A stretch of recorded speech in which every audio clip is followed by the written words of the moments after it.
When you're looking back at the career of Macho Man, Randy Savage,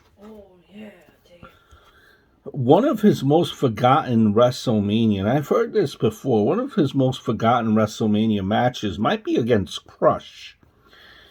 I don't know if it's really as bad as people say with Crush, and I watched it, but it has the misfortune of being on the same show as the ladder match between Shawn and Razor and the Brett versus Owen match.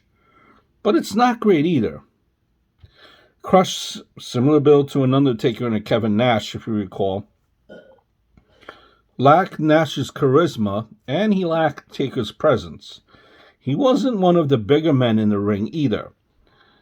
Vince was high on Crush for a long time. Crush received many pushes, but all of them ended the same way.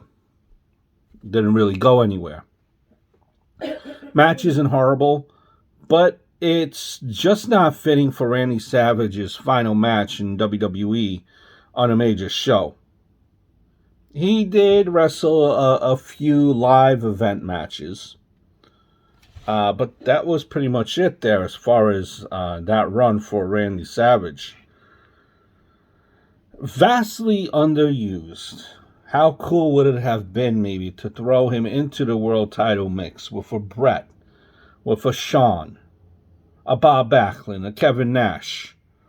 Randy Savage at that point could still go. We even seen it in WCW days. Like, man, this guy could still go. Now, the biggest injustice, you might say, too, if you look at it, by Vince McMahon towards Randy Savage, isn't WrestleMania 10, but rather WrestleMania 10. Let me explain. No one, maybe you saying, wanted to see a Tatanka versus Shawn Michaels. People would have rather seen Shawn Michaels versus Randy Savage instead of being stuck on commentary.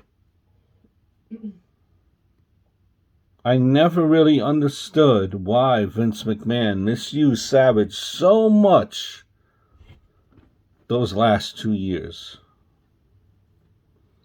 You might say he was already immortal at that point, but not the lasting impression that I had of Randy Savage in WWF.